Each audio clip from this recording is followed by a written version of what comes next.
Welcome to MMO Grinder Backtrack, where I take a look at games I've reviewed previously to check out what's new. Today in April of 2013, I'll be revisiting League of Legends, the popular MOBA title I reviewed due to poll results in episode 10.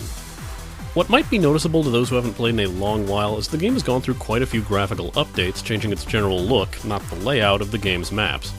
When people talk about the toxicity and general jerkishness of the MOBA community, chances are it's due to experiences they've had with this game, or any of the other games in this genre, but yeah, the reputation is there. Riot is still doing its best to combat this by introducing the new honoring system. Instead of merely having the option to report jerkish players, which still bafflingly lists unskilled player as a reportable offense, you can now choose to honor a player for one of four reasons: friendly, helpful, and teamwork for allies, and honorable for enemy players. If your allies gave you tips and encouragement in chat instead of spamming racial and homophobic slurs all match long, you can grant them a point of honor to show your appreciation, and likewise show appreciation to enemy players who remain humble and don't spend their post-game victory chat yelling noob and informing you of several depraved acts they'd like to perform on your mother. Since this other type of people exists just as much as ever, the Tribunal, a system where players can vote to pardon or punish players with a mass of reports, have been lowered to allow access to players who have reached level 20 instead of the original level 30. Some might find unfortunate that serving the Tribunal does not grant you IP bonuses anymore, but if you want to help clean up the LoL community, or at least lose some faith in humanity for a little while each day, head to the main site and give the Tribunal a shot if you're at the appropriate level.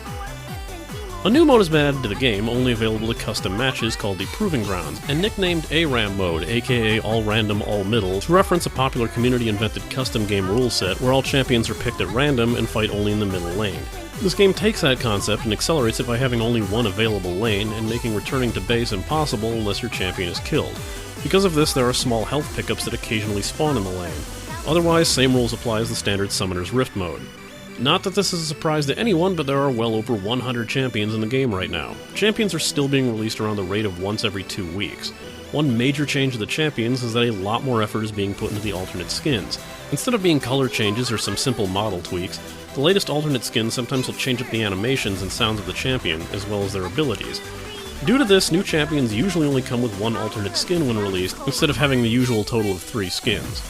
The new take on skins reached a boiling point when Riot announced and released the Pulsefire Ezreal skin. Despite all the work done with the skin, with the look of the champion actually evolving with each level up, and all new spell effects and voice clips, the price of $25 set the community ablaze with accusing Riot of being money grubbing, while most rational people claim, well, if it's too much, you don't have to buy it. Some champions have been seeing reworks lately, either to their standard look, in order to update older champions to look better alongside the more current ones, like recent upgrades to Ashe and Soraka, while others are receiving a complete overhaul to better fit with their initial vision, granting them reworked abilities and passives, as well as an updated look in general.